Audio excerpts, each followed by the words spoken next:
Please consider supporting Black Women United YEG for the protection and advancement of Black women and girls in Alberta. You can learn more about them at bwunited.ca. They are always looking for donations and volunteers. So please, again, support Black Women United YEG for the protection and advancement of Black women and girls in Alberta. Again, that website is bwunited.ca. Hi, I'm Jed Bodwin, and I live in Wichita, Kansas. I am a Patreon supporter for Creative Control. I discovered Creative Control some years ago, I think maybe while looking for interviews with Tommy Stinson of The Replacements. And I stumbled across this conversation that Vish had with Tommy Stinson that was really insightful. Vish held his own. I think Tommy can be a little bit of a difficult interview at times. And it went really well, and it really got into some areas that I wasn't expecting. And I thought, gosh, I have to listen to more of this guy and his podcast. Yeah, sometimes I'm not necessarily a fan of the music or musicians that Vish will have on the show, but I always appreciate their creative process a little bit more. And more times than not, though, it does lead me to finding a new musical artist that I'm interested in, or to think a little bit differently about maybe some artists whose work I've overlooked. So, go ahead, and if you've been waiting at all to support Vish and Creative Control, now is probably the best time to do it. I know as a public radio employee here in Kansas, listener-supported broadcasting, whether it's podcasts or radio itself, really isn't a thing of the past. It's actually very much a thing of both the present and the future. So, yay Vish, yay Creative Control. To make your flexible monthly donation to Creative Control, please visit patreon.com/Creative Control today.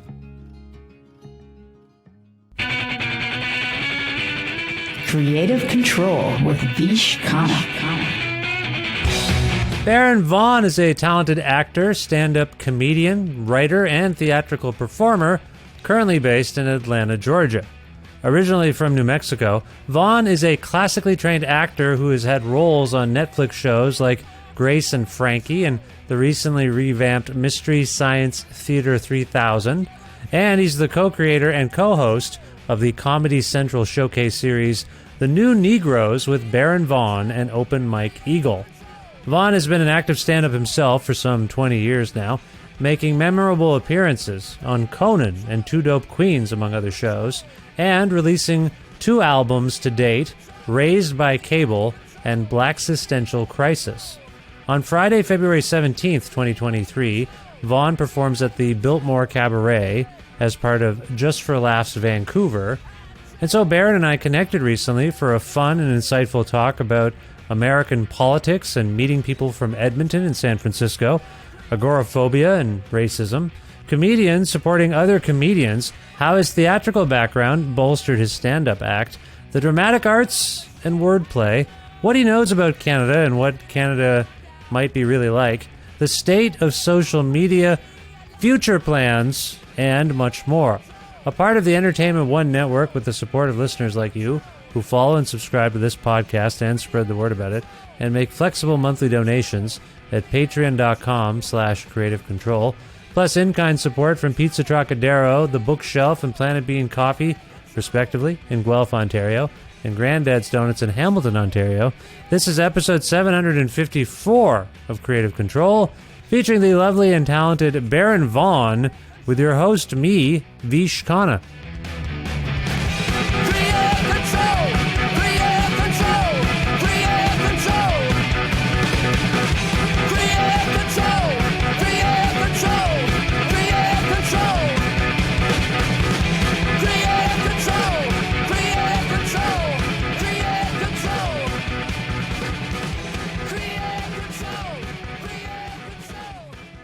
Hi, Baron. How you doing? I'm doing okay, Vish. How about yourself? I'm very well. Thank you for asking. Where in the world are you today? I'm in a state of panic. And oh, you mean location? I'm in Atlanta, Georgia. Is that a state of panic in a literal sense? We hear a lot about Georgia around the world nowadays because of the elections and whatnot. Very true. Georgia is an interesting state. I mean, I've only just moved here. and I am getting a crash course in Georgia politics. I came from the state of California. Very different state, very different politically. I do live in Atlanta, which is, I want to say a safe haven in the state of Georgia. Although, again, there's good people all over, but the majority of them are in the rest of the state of Georgia. Yeah. I was trying to be diplomatic. It ended up being more insulting. Yeah, I've seen the Kornacki web, like the poll things where he goes through each county, during the elections. And I'm like, oh, okay, I didn't know that it was so. I mean, I guess I should have known that it would be deeply red and all that kind of stuff. But similarly, I live in Edmonton, Alberta, moved from Ontario a few years ago. We are in a safe haven. Everywhere else around us is pretty conservative. We are the lone sort of left-leaning place. So I can relate to that. I wrestle with this, though, because probably like me, every once in a while you got to travel outside of the safe haven. How do you feel? Or those people come in to the safe haven sometimes because it's such a big city. Do you ever get like weirded out by that? Yes and no. I mean, I try to be relatively decent to everybody on a face level. Yeah. You know what I mean? I mean, I feel like, and also, by the way, I was just in San Francisco and met some great people from Edmonton. So great. Now I am feeling that I need to come to Edmonton. Stat. I've been to Calgary, but I have not been to Edmonton. Oh, so let's make that happen, Vish. I will hook this up. I can probably make a call or two. It's a small place. Make 3.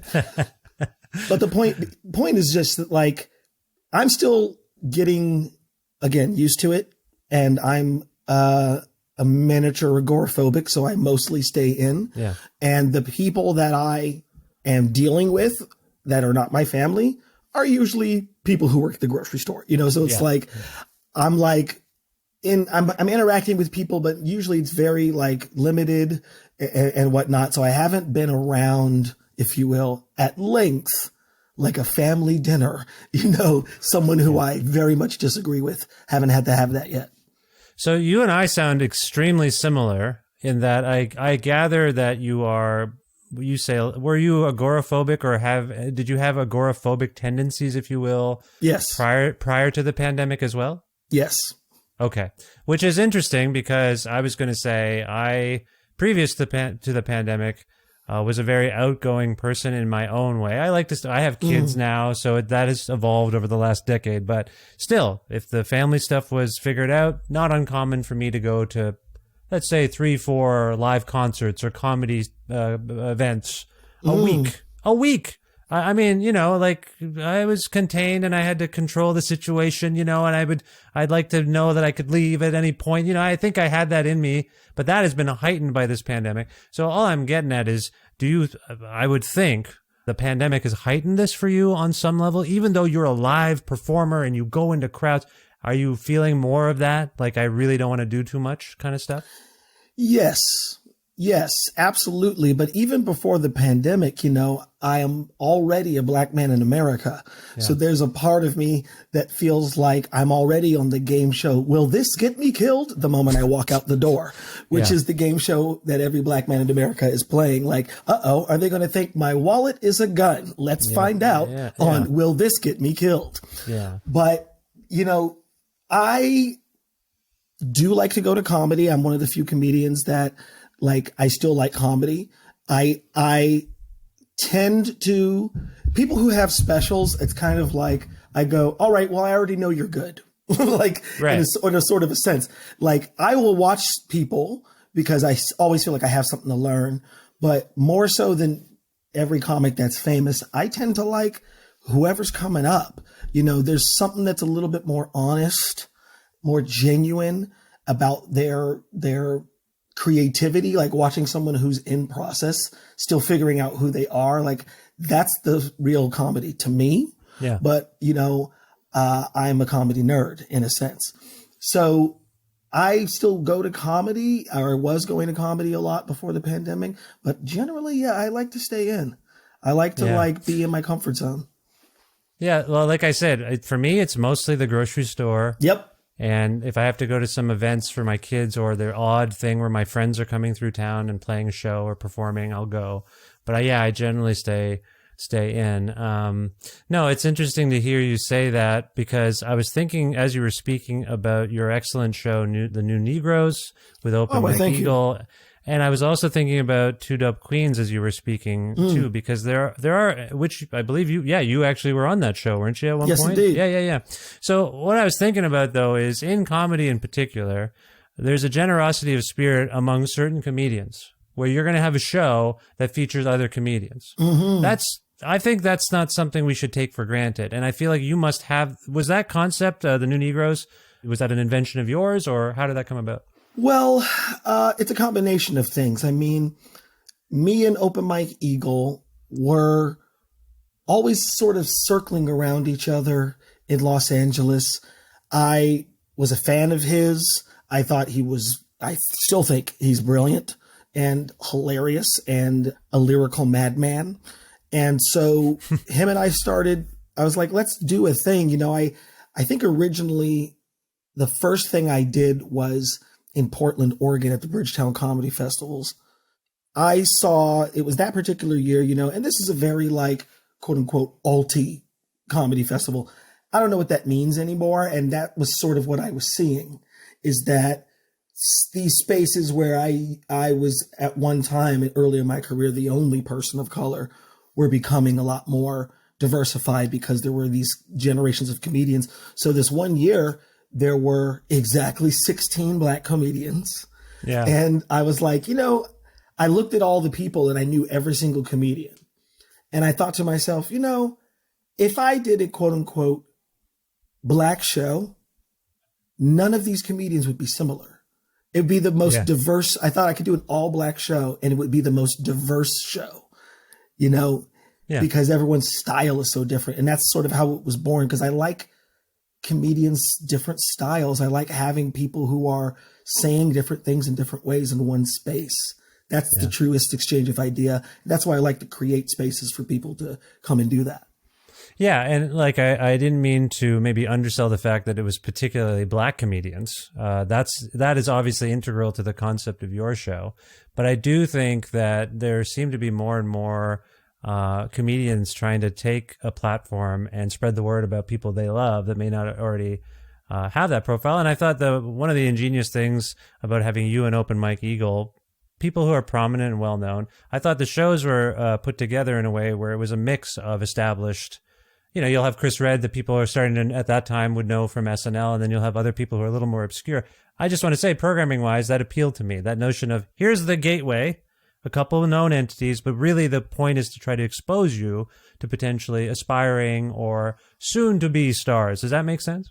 Absolutely, Vish. And I really appreciate you recognizing that that was definitely the point of the show, was discovery and exposure. Yeah. Is that something so the other thing about something like this is a comedian or any musician, whoever puts something like this together to showcase others, they've either, I think, had someone help them in that regard, or they're doing it because they're like, God damn, if only this had occurred for me. So like, this didn't happen for me.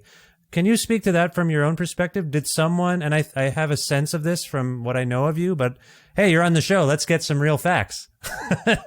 Did you have comedians? Wow. Did you have comedians that looked out for you in a similar way, or is part of the conception of a show like that one? Was it like, no one did this for me or us, we should do this? Like, this should be a thing. Well, Vish, that's a really interesting question. Very well perceived. I'd be very interested to hear what you have to say, because I know what I think happened in my own head. You know, some of that which is wrapped around my own issues. But I think it's a combination of both, you know, more so that like I felt, you know, when I came to New York, when I got there, there was kind of a weird, deep segregation, I felt like, between the comedy scenes, not even just racially, but stylistically. Cliques. Like there was this idea of club comic, and there was this idea of alt comic, and I disliked those boundaries. I thought that I would go to a club and see people who I thought would be hilarious in an alt room, and I would go to an alt room and see people who I thought would be hilarious in a club.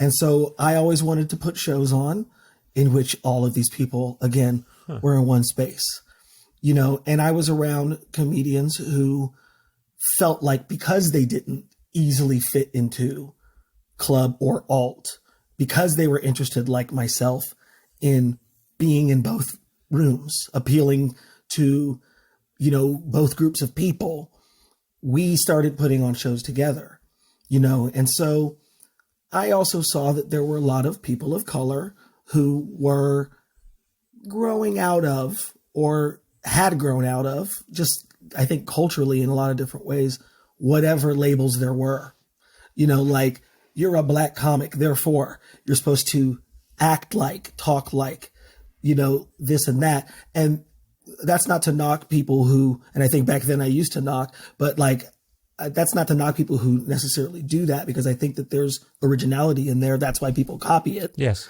There were people who do that really well, and that's why everyone tries to do that. But there's more than one way to get to where you're going to go. Yeah. And so even like the phrase New Negro was something that we borrowed from a movement of the 20s, 100 years ago now, that was about consciousness, and expansion and breaking labels and boundaries. That's always what I've been interested in. And I've always been interested in people who want to do that. Yeah. I mean, in my academic study of the Harlem Renaissance, that's what kind of reached me and my heart and my mind. Like, this exactly. Any genre signifier is a pigeonhole, but it's fascinating to hear you talk about comedic genres, because I think some people listening don't think of comedy, stand-up comedy, as having genres. The music genres, I'm looking at my record collection, like people are used to that, country, folk, hip hop, whatever. But you have created and seem to be drawn to this notion that life is a carnival and a cabaret and all those sorts of words, and that there's variety, and that's not a bad thing. But people like yourself, I think, who, and again, I hope you can clarify some things that I vaguely know about you. Like, I believe your trajectory as a comedian is a particularly fascinating one, because you actually are a trained classical actor. Is that correct? Yeah. Yes, I am. So when people see your comedy, they are getting, I think, maybe more than someone who's stressing, or maybe not stressing, but you get the sense that they're a really strong writer, and maybe their delivery is not as performative. It's just jokes, and it's coming at you, and you're like, wow, that's a really sharp mind. You, I think, Baron, total package. Like, you're clearly writing, and it's very funny, but there's moments where you sing, and you're like, holy shit, this guy could probably put out a record. Like, he's such a good singer. And then when you inhabit characters or scenarios, I'm there. I'm in the scene with you. So that to me is you are an example of someone who's like, fuck what you think I am. I can go this way, I can go that way. Is that a way of, sorry, I'm ascribing a lot of potential praise to you. Let's stick to the facts. That's very nice. But I want to stick to the facts. Am I on the right track with your trajectory generally? Yeah, absolutely. That's interesting, because, it's always, I always say it's hard to tell what color your house is when you're standing inside it. Yeah. Just to be like, when you're inside the experience, but I do think there's always been an intention to break norms. And like, I was attracted to theater because of my love of stand-up. Yeah. I didn't know that stand-up was because all the stand-ups I loved, I saw them on TV. I saw them on the stage, and I was like, oh, the stage, that's where I need to go. And so I moved toward theater, and in studying theater, came back to stand-up and recognized stand-up, as I always have, as an art form and as its own style of theater, and it has its own styles inside of it. I've always been a big proponent, and I think that we all need to get over ourselves and admit that comedy has been around long enough that there are genres. Yeah. There are all of these genres, and our notions of comedy somehow tend to be very broad and general. I think it's because the people who have written the rules about comedy are the market and the industry more than the comedians themselves. Yeah. And again, people go like, well, funny is funny, but there's been like, I think, a very pointed intention to keep the conversation of comedy about how broad it should be or can be. But you watch a sitcom, like there's different sitcoms because there's different styles. Yeah. It's the same with comedians. Yeah, but interestingly, Sorry, go ahead. no, I was just going to say, interestingly, like you were drawn to theater because of stand-up, I think you just said. And the old model, I think it's gone now, but you will have more insight than I will. The old model used to be comedians takes to the stage, becomes a club comic, ideally gets noticed by, let's say, a TV producer, gets a late night shot or something like that. Then the conversations start to begin about from somewhere. We can get this person to act on a sitcom or in a movie. The comedian trajectory is usually that. And I've talked to numerous comedians over the years who say, yeah, I didn't want that trajectory. I'm a stand-up. So no matter what, I'll do the sitcom for the money. I'll do the films for the money, but I'm a stand-up. That's actually who I am. Has that, for you, from your perception, if I've captured that trajectory, the traditional one, correctly, do you think that's still, first of all, do you think that's accurate? Secondly, do you think that still exists in this bizarre media landscape?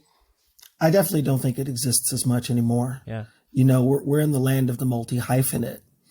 And I think a lot of stand-ups, you know, especially because especially stand-ups today, more so I think than every other generation of stand-up, has now witnessed multiple waves of incredibly funny, incredibly famous comedians, incredibly talented. We've seen people who have have had careers as long as Eddie Murphy, you know, or Steve Martin. And we've seen people that have come and gone, fizzled out, had a great sitcom that we remember that not a lot of other people remember, you know, had a really big following, couldn't crack this one. So we, the comedy people, I guess could say, people who are coming up now have seen all of that. Yeah. And so they have an awareness of how to navigate, I think, the industry, because the industry and talking about the industry, in a sense, is its own industry. Yeah. So it's like we also have this ongoing conversation about what can and can't happen. So I think that people are navigating it in these interesting ways. Now, for me, I think the idea that I'm a stand-up, which when I came up, there was this purism. I started in Boston. Oh, you did? And Boston, yes, Boston was I've been talking about this recently because I've been getting very nostalgic and talking to a lot of comics about comics of age, if you will, about how and when they came up, because I'm hearing all these great stories. Because it's like in my real life, I look at my grandmother now, who's no longer with us, and I regret not having asked her X, Y, and Z about her life and what she had to experience. Yeah. And now there's this generation of comedian that I can glean this knowledge from about what they experienced. And every comedian has a story about, I guarantee every comedian has a comedian that they thought was brilliant that just disappeared. Right. Every comedian in the first 5 years was like, that's the person, and they just stop or something. Point being that I came up with a purism that was about like what a stand-up is. And I think that blocked me because I always knew that.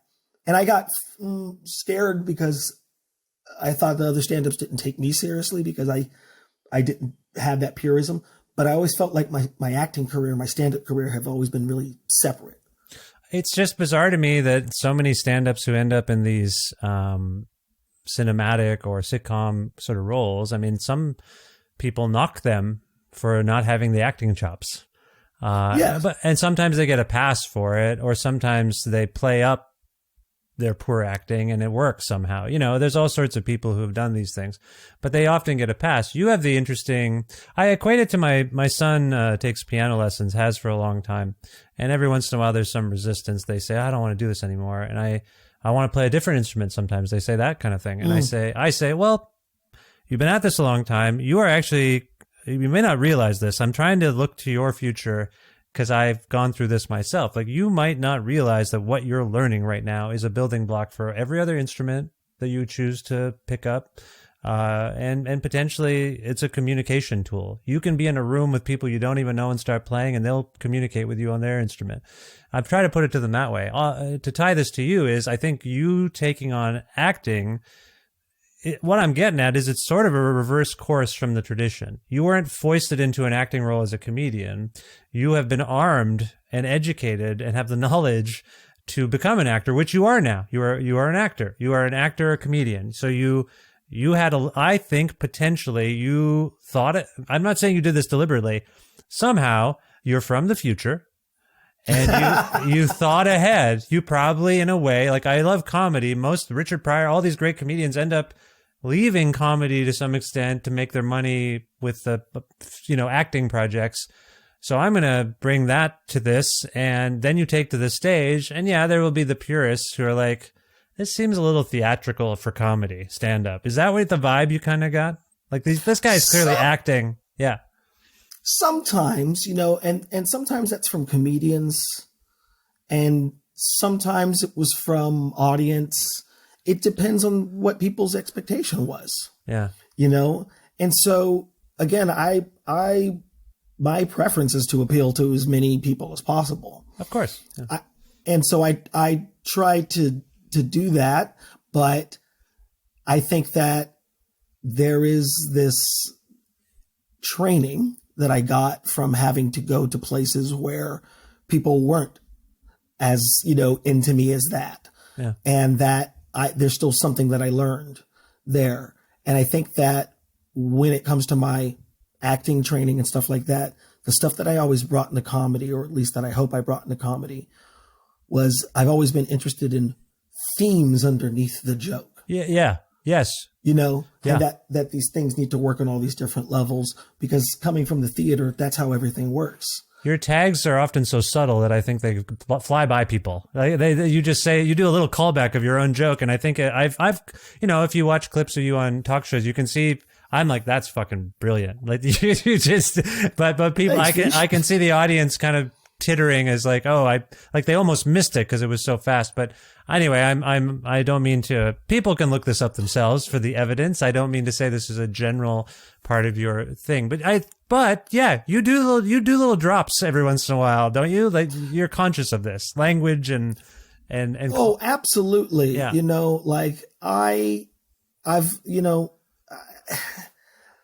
It's hard because I do think of comedy like jazz. Yeah. Yeah. I do think of it like there's all of these different levels that I could be working on sometimes.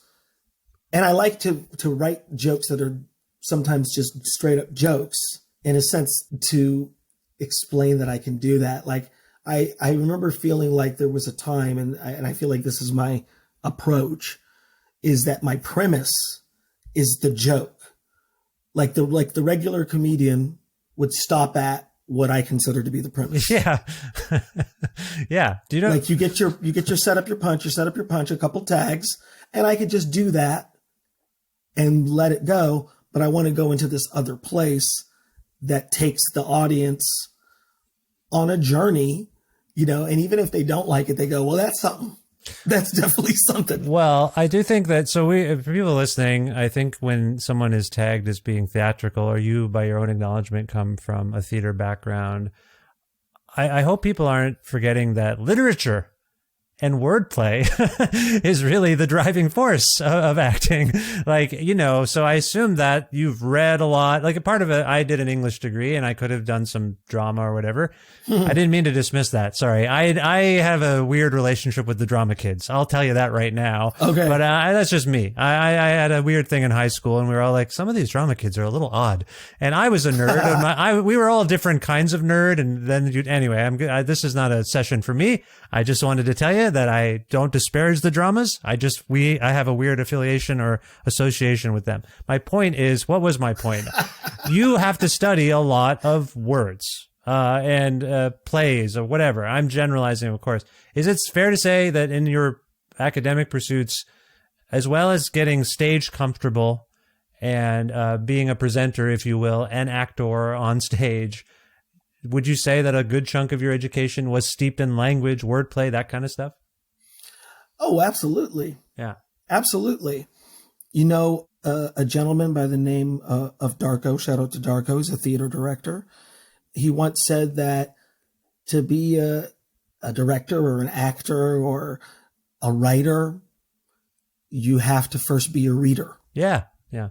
You have to first know how to read things and understand what it is. And so everything starts with the reading, and I do like to have a lot of wordplay, in my stuff, because I feel like that's one level. It's almost kind of like, for the people who like the wordplay, that's there. For the people who like the hard punches, that's also there. Yeah. For the people who like the act outs, that's there. Yeah. It seems to me you're rewarding multi-layered engagement. Yes. So it's kind of, yes. That's what I'm trying to do. Something for everybody. Not always at the same time, but something for everybody. There's the language tourists who just want the whatever they get, and then there's the purists who are at the museum. I don't know what the analogy I'm trying to put forth is, but there's the serious people who are in on everything you're saying, and then there's those who are like, what? Oh yeah, the comedian's talking to me right now. I should be paying more attention. That kind of, I feel like when I hear that, I'm like, this is someone who is keeping their audience on their toes, which I appreciate. I just wanted to say that. Well, I just was saying to my friend the other day that I think that there's this interesting, almost like spiritual comeback to theater for a lot of comedians. There's a lot of comedians right now that are seeing or feeling, and at large, that like stand up is a little can be limiting. And they want to do something that maybe is theater. I don't know. Maybe I'll do it as a one person show. So they're kind of spiritually coming back to that in a sense. And so I've always felt like that's where I was in a weird sense, like I always knew that there's theater and stand up and that there's stand up and theater, but I feel like the thing that stand up is losing as we kind of go into this clipification of stage work. The irony is that stage work is supposed to be of the moment. But the thing about the clipification of it is that the moment is now becoming a curated moment. Yeah.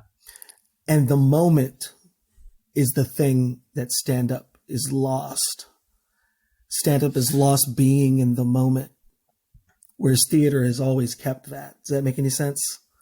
Well, I think what you're saying is ideally, if people had any kind of decorum, they would be less likely to have their telephones up and recording a theatrical production as they would a comedian. I don't know. I'm not in the theater enough. Are people actual human beings with brains?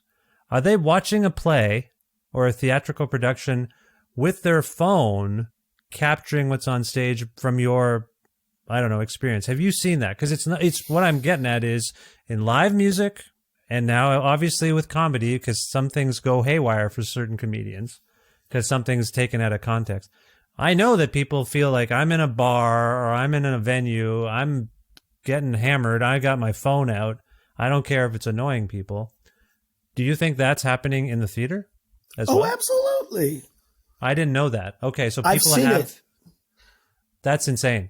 Phones are so connected. But here's what the thing is. The phones come out when something unexpected happens. Or a spectacle. Yeah, right. A spectacle. So we're trying to capture being in the moment instead of being in the moment. Yeah, taking yourself out of the moment to capture the moment. Yeah, no. I think this all came from you saying I like to keep the audience on their toes. Yeah, I like to keep them in the moment. Right. And that's a thing that is missing, I feel like. Comedians do it. I'm not saying that comedians do it. I'm saying that it's becoming less valuable and less prioritized. I don't mean to misuse this term or diminish it, but as a comedian, I think you're also alluding to the fact that socially we all have some measure of ADHD. Like that's what's happening too. Like I see it with my kids. I have Papa with my two children. Papa has a no screens at the table policy, and sometimes my wife violates it with the telephone. And I say, no, screens at the table. We are in the moment. We're eating. Occasionally, I mean, I break the rule sometimes if basketball's on. So the TV screen to me is different than the handheld head down. That's a generational thing. My wife's like, you grew up watching TV while eating dinner? I'm like, sometimes if there was sports on, I wasn't just watching Cheers while we were eating dinner. It was like, there's sports. I was watching it. Dinner's ready. You go watch dinner. You don't want to miss the sports. What am I? I'm sorry, Barry. My wife can't fall asleep unless the TV is on. That's white noise. I mean, that's what they call it. I don't. Traditionally, most noise has been white over the last few centuries, but no, sorry, sorry. All I'm getting at is that's weird. That's an ADHD thing. Even sleeping, my own contained moment has to have something else. We have a white noise machine. I'm not disparaging your wife. We have it. Because we've had children. Since we've had children, we've had it on so we can sleep. I don't know what I only get upset because I can't go to sleep to the TV. I wait until she falls asleep so I can put on jungle sounds. Oh, there you go. That's what I can fall asleep jungle to. Sounds. That's what I can fall asleep to. What do you suppose that means? That's odd. Sorry. Rainforest sounds. It's like rainforest sleep sounds. No, that's different than jungle sounds. I don't think the jungle sounds like the rainforest. I know they're kind of the same thing, but jungle sounds is what you just did. All right. Rainforest. You're right. What is a rainforest sound? Rain? No, it's like there's crickets and insects clicking and chirping, and sometimes you hear the random monkey or just a low hum of some kind of leopard. You have a bit. You have a bit about crickets keeping you awake, and now you've got them a fabricated version of it. What the hell? Anyway, no, we're weird people. That's what I'm getting at. But yes, I don't know what to do about this situation where people can't just attend an event. Honestly, Baron, I haven't enjoyed going to the movies, I would say, in about 10 or 15 years, and I stopped. I mean, obviously, I don't want to get into it, but the movies can be very expensive. But I found people's... I'm going to sound like maybe I sound like a jerk, but people talking during movies made me insane. And one time I was at a movie and it was like, I went to a matinee to see something and it was me and mostly seniors, and the ads came on and the seniors and me were like, it's too loud. So I said, you know what? I'm going to be the hero here. I go out and I find the manager. I say, hey, the volume's too loud. Like, it's just too loud. And they're like, yeah, we have that because people talk during the movie. I'm like, well, what does this mean? Like, they admit it. We give up. There's too many assholes. We can't tell people what to do. We do the thing, turn off your phone, be quiet. It's not working because anyway, sorry. Do I sound like a misanthrope? I don't mean to. I like people, but I get frustrated and I withdraw. So at this time, as we're speaking, withdrawing from society hasn't been that bad for me because I'm like, most of my frustration comes from people. Do you have any of this? Well, I'll tell you. Yeah. Oh, yes, absolutely. Yeah. I think it has to do maybe with your comfort zone with watching a movie. Like I watched as a kid, I would sit in my room and watch a movie by myself. Right. And so when I go to see a movie, that's kind of what I want, is to just kind of let it like disappear into it, and just really go into it. But I'm also studying it, for 80 different reasons. And some people grew up watching it with maybe a big loud family where they're yelling at it the entire time. Yeah, that's true. That could be a thing. Yeah. The yelling. Yeah. And so they bring that to the movies. Their experience of this event is so visceral. They cannot help but go, why? Well, why are you doing that, Captain Kirk? Yeah, that's or whoever. They yell out because they're used to watching movies that way. Maybe they're more interactive than I think. I just think if you're around a bunch of strangers, you curb that.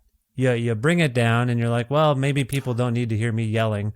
Why? Oh, Captain I think so. Kirk? I think if you're signing up to go to a movie, you're signing up to go to a movie. Yeah, I think I've established a family movie night on Fridays, and I'm being a bit too... My son cannot shut up. They want to talk the whole time. I'm like, well, I'm worried that if we don't intervene, they're going to think that's normal. They're going to go out into the world and people are going to be like, Jesus, we're trying. It's not your turn to talk. And I feel like that's a lot of what we're going through right now. It's not your turn to film this event on your phone in front of me, trying to watch it above you in your phone now. And that's where honestly, I feel like part of my real frustration about this pandemic stuff is the selfishness. I don't know if you feel this. Doesn't it feel like the at a selfishness of a child? But they're adults. We're all adults, most of us. They are still emotionally children. Yes, I agree. And this is why I withdraw, because I'm like, I don't want to. We live in a world of toddlers. But you knew and the baddest, meanest toddler was just the president of the United States. Yeah. And that's it. That's emboldened toddlers and liars in a way that we may never seemingly recover from. Toddlers and liars. What a weirdly perfect storm of events to have and this is across the world, rather, just like the worst leadership at the worst possible time. You hear about it all the time, for the most part, just people throwing up their hands. Anyway, we're not going to solve all the world's problems today, you and I, Baron. No, we're not, but we can get together. Yeah. While we have the space. Yeah. And talk about it. Yeah. And commiserate on the fact that we can't solve all of the world's problems right now.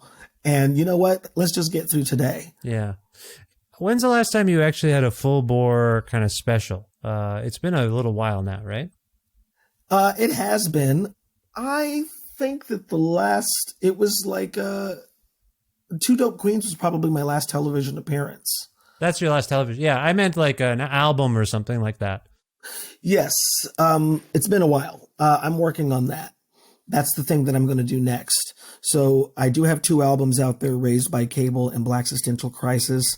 Yeah. I did have a Comedy Central half hour a couple of years ago. It's out there.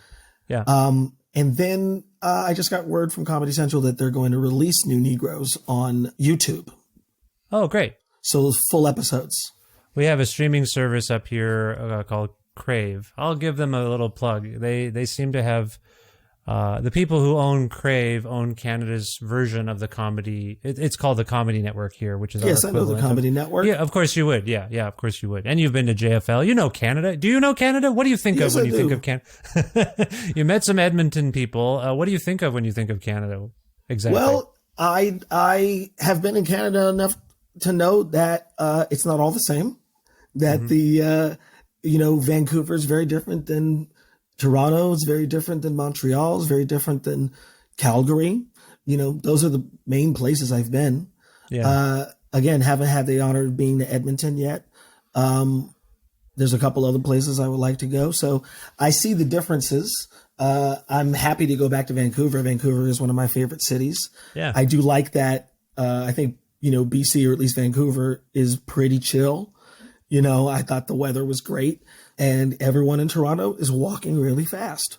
Is that true? Walking really fast. Yeah, there's a lot of fast walkers. At least when I was there last time, I was like, whoa, is this a city? If I'm in a neighborhood, unless it's the weekend. Then it's slow. Yes.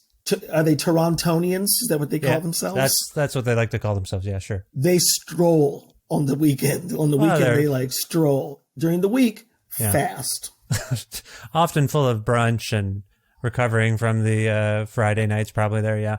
Yeah. That's an interesting perception. We do have the perception up here that Americans don't care that much about Canadian politics, history, these sorts of things. From your vantage point, your education system, was Canada a topic of conversation, discussion? Where your neighbors to the north, where America's hat? Absolutely not. Everything I know about Canada was from being in Canada or from Canadians. Right. So I only bring this up because we also have very similar problems to America's sort of fundamental problems when it comes to racism and economic disparity. But I only bring this up not to be a bummer. I do think Americans look at us like, oh, they're all so nice and they have health care. And we're trying to be like, no, we're involved in a genocide of indigenous people and black people. And we're not Mr. Rogers. As much as we do try to address these things, but they're kind of largely symbolic things, I would say. Anyway, welcome to Canada. I just wanted to tell you that we also suck. I appreciate the warning, Vish. And that is one of the biggest things that I've always noticed is the difference. At least Canada has talked. Like, I feel like the atrocities that Canada has committed, Canadians are willing to admit that they happened. Some of them, yes. Yeah. As far as I've seen, at least the government, in a sense. But I feel like we can't agree on that stuff at all right now. And I feel like it's more polarized. Here in the States, we can't agree on history or which history should be taught right now. But the battle is who's going to control the narrative of the future. So what I'll tell you is what happens in America tends to slowly somehow trickle upwards to Canada. It filters upwards and we get different kinds of reactionary populist kind of bullshit. And what we're starting to see, like right now, like if your neighbor to the south, Florida, well, it's just a gong show of cultural erasure and gaslighting. But it's symptomatic of not only Ron DeSantis and all those kinds of folks and Trump. We're getting that now, too. So it's this real shift from consciousness and, hey, what if we just treat everyone with dignity and treat them decently? And if they say they're offended by something, we adjust our behavior as opposed to telling them they're wrong to feel offended. That's starting to happen here, too. So I asked earlier about your latest specials and stuff. And what I was trying to get to is, I can only assume, based on the fact that you are a conscientious observational comedian, that the state of the world is probably informing your current show. Is that a fair assessment? Oh, absolutely. Yeah. So absolutely. Yeah. Can you? I don't want you to do your show for me right now, but can you? For those who are going to see you in Canada or anywhere, are there topics even or things you want to allude to now about where you're coming from, given I assume everything we've just talked about over the last little while probably seeping its way in, but is there anything that is there a concept or something that you can sort of focus on right now? I mean, I am talking about just what it means to live in the world right now, and get through the everyday. I've always been a very emotional person. I always kind of look at things through that lens. That's my theater school, training. So, like you would as an actor approach a role and say, well, what is the emotional core of this role and what is the intention and what does this person want and what's in their way that prevents them from getting to that thing that they want. Sometimes it's material and outside of them and sometimes it's internal. That's how I interpret this whole system. Right. I'm trying to detect we're having a financial recession because we're having an emotional recession. Yeah. And we're having an emotional recession because we're having a financial recession. Absolutely. Yeah. No, and that's something I appreciate about your work. I think you connect things in a really interesting way. I mean, from my observation, and all my favorite comedians do this. We do this probably because of this. And why are we doing this, in an observational comedy sort of way? Like this, pointing out the absurdity of something is a critique of that thing. As much as we might laugh, I say this to my wife sometimes. I said it this morning. I'm like, am I too logical? Is this aggravating? We've been married a long time. And has this rubbed off on you? Do you feel like she's like, well, I'm around a lot of cynical people, honestly, at work, and she counts me among them. But I'm like, my cynicism, I hope, and this is going to sound crazy, potentially, is purposeful. It's not just complaining about a thing to me and saying, why would someone do this? It's, what if we try a different thing? Like, so does that make sense? Like purposeful cynicism, I've just made this up this morning. Is there something, is there some connection to that in comedy? Like, yes, we're going to make fun of something, but ideally everyone leaving the theater is like, yeah, why do we do that? Why are we all doing this? I mean, that is every joke. Any joke is... It is every joke. Some kind of revelation. Yes. We're all looking for some kind of truth, about what the heck we're going through. So, I mean, every joke is like, did you ever notice? That's what every joke is. That's the stereotype. Yes, of course. But that's still what every single joke is. It is kind of that. Yeah. So within your sort Why of, are we us? That's every joke. why are we alive? What are we doing? Yeah, it is like philosophical, I suppose, not to get too. Anyway, I just want to convey to you that I'm a fan of yours, but I also, as I hope you can tell, am a fan and somewhat of a student of stand-up and comedy. And it's always meant something to me that people will think critically with some levity, but I don't discount the think critically part. And right now, we're in such a weird zone of who thinks they're thinking critically, because that is a weird part of this. Everyone thinks they're right based on the facts that someone has told them, and we don't have the same facts, and it's really fucking everything up. And people turn to I turn to comedians for some light in this kind of darkness. I have my whole life. In times of doubt and like, what are we doing? A joke can just flip that for me. And so that's where I'm coming from. And all I'm getting at is I think your work has done that for me as well. It's made me think differently and also have fun, which I think is a great part of living a life on Earth. Does that resonate with you? Hell yes. I appreciate that, man. Well, that's a huge compliment, man. I really appreciate that. Thank you very much. No, it's my pleasure. So we have alluded to the fact you're ostensibly on to talk about your JFL Vancouver appearance, and I've asked you a little bit about your current show. What's next for you, and any other projects you want to tell us about in terms of where to find you? Platforms. By the way, I know I jumble all my questions into one. Within that, I've noticed you've been a bit quiet on Twitter, so I wanted to ask you about that in terms of whether you want people to follow you on things and find you on things these days, because you seem to have quieted down a little bit from my observation. So, yes, the jumble is, what's coming up next that you want to tell us about, and where can we learn more about you and your work? Well, one of the things is that you're right, I have quieted down on Twitter. I don't mind follows on Twitter if you're on Twitter.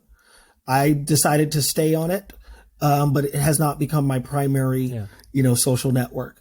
I'm also on Instagram. I'm also on Post. If you want to come follow me on Post. I have Post and Hive and Mastodon, and I don't touch them. I just got them in the great panic of 2022. And then I'm like, I was happy with just for this show. Instagram, Facebook, Twitter. I was happy. Now I've got to do all times are broken. Yeah, and now I got to do all 7 of these things. I'm like, I don't even know what the point is. So I was like, maybe this reckoning is a chance for all of us to be. I'm done with all of it. I'm just done. Like maybe he killed all of it by killing the one thing we were mostly all using. Anyway, sorry to interrupt you. No, but that's a big reason that I've quieted down, because I am reevaluating what my position is on all of these different platforms, because what they are, since they've gone through different incarnations since I've been on them. So I need to reevaluate the way to use them. And so I'm doing that, but I'm still out there. I'd say the number one place that you can find me is baronvaughn.com. Okay. Can you hear that child? Can you hear a child? I thought it was a cat. That's a child? Okay, sorry.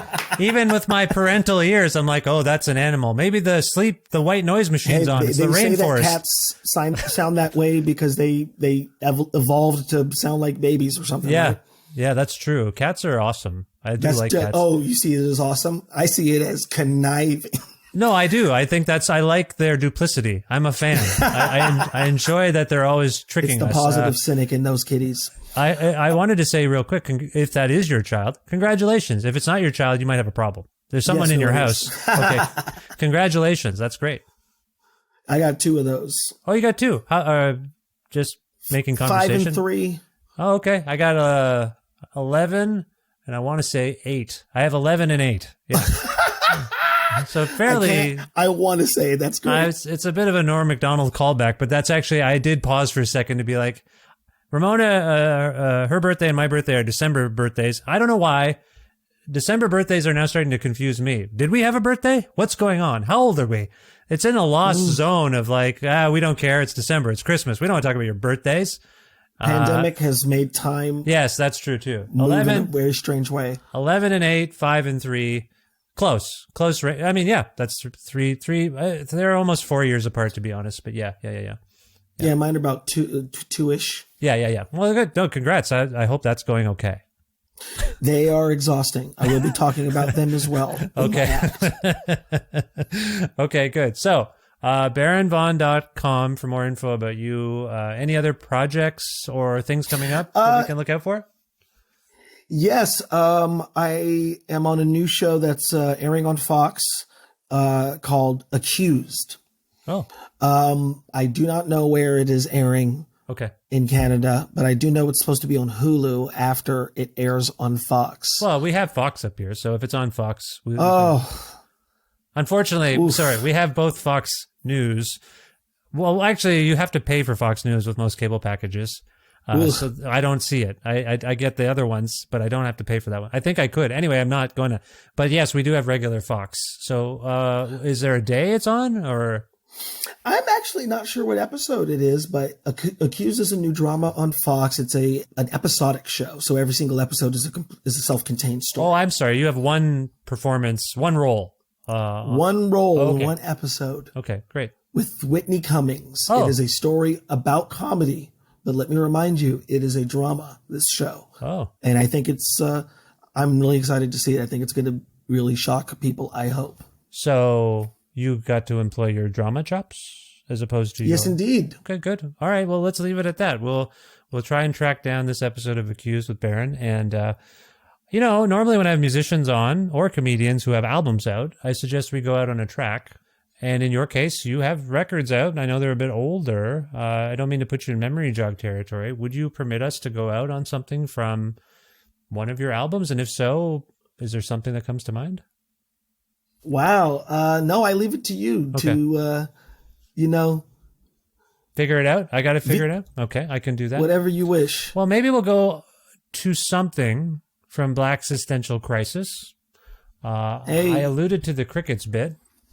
I believe that's, as I recall, that's on that record. I think it is, yes. And we talked about white noise machines. Wait, that's not part of that. But we talked about the waking you up. Yeah, I think this works. Well, I don't remember what that bit's called, but we're going to go to that, and you'll get a little... Neither do I. It should be at the top of the album, like in the top. People will get a sense of Baron and your comedy from this as the main point, and go see Baron live. Baron, I know this was a little all over the place, but I really enjoyed this conversation. I hope you did too, and I wish you the best of luck in the future. As did I, Vish. Thank you very much for having me. And, when I come to Edmonton, we'll high five. Absolutely. Or we'll fist bump or whatever it is that agoraphobes do. Keep 6 feet apart. That's what Yeah, well, I'm still getting used to being a proper agoraphobe. So, but you can teach me. You'll teach me when you get here. That'll be great. Thank you so much, Baron. I really mean it. Thank you. Thank you. I'm an adult. I'm 35 years old, and this is how I dress now. Apparently, I think being adult means looking like the principal at Breakdance High School, which is how I dress. And if I play my cards right and keep these kids in line, I'm going to be Professor R&B one day. Because I have opinions about Blackstreet that are not on the syllabus.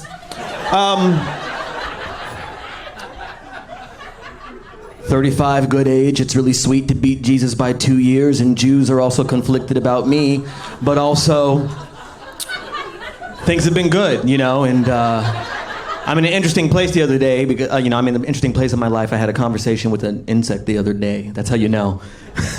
When you talk to bugs. And in my 30s, the conversation has changed because I grew up with insects. So from the 20s younger, if I saw a bug, it was like, Jeremiah D. Cockroach, like I was ready for war.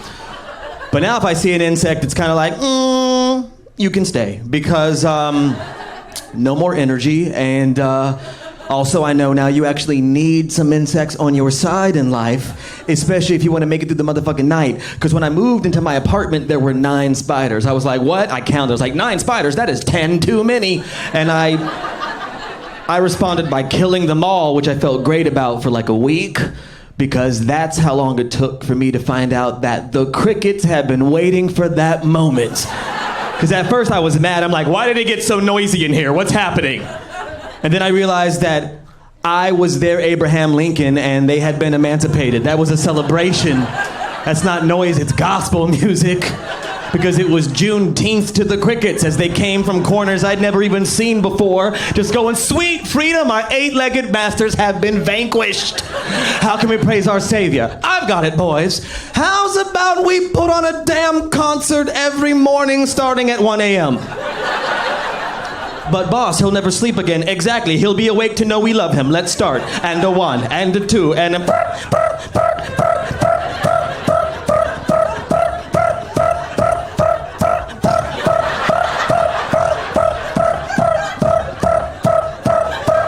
2 a.m. 4 a.m.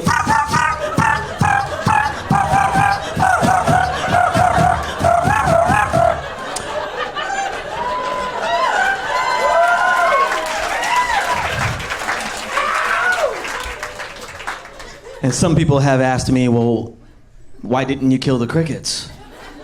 Couple reasons. First, genocide doesn't fix all your problems. Secondly, they match my carpet and I couldn't see them. And thirdly, I do not necessarily appreciate the music they play, but I respect the dream. Like those crickets want to be somebody. That's why they play that song. It's hard to crush an insect that tries to participate, you know what I mean? Tries to put something into the world. A cricket, couldn't bring myself to do it. A firefly, could you ever smash a firefly? No, their tails are powered by the dreams of the innocent. And then a bee is one of the noblest creatures on the face of the planet. You can't smash a bee. Every time you have seen a bee, you have been that bee. Because that bee is in the middle of a double shift and stressed the fuck out. And we've all been there. That bee is behind on pollination. That bee is behind on making honey. And when they come across you, they don't have time for your bullshit. That's why they levitate in your face, because you're in the way. They're like, you're not a flower. What's happening? What's going on right now? You're standing in the middle of a crowded door. Excuse me, excuse me, excuse me, excuse me, excuse me, excuse me, excuse me, excuse me. That's a bee's life every day. But a wasp can go to hell because... they don't do shit. They do not pollinate. They do not make honey, but they still have stingers. Oh, no. No, a wasp is unemployed with a weapon, and that is a thug. No ideology and armed. And when you see too many, it's time to move. And I did. I moved on up. I moved to a new... a place, and now my only concern is my neighbor's parrot. That's how you know you move up, when you have exotic animal problems. Like, my neighbor has a pet parrot, and that's one of two things I know about him. The other thing is that he hates mayonnaise. I have never met this man, but he must have said that enough on the phone for the parrot to say only two things. Hello? No mayo. Every day at noon in my building, you can hear a parrot say, hello, hello, no mayo. It's gonna get you far, parrot. It's gonna get you far.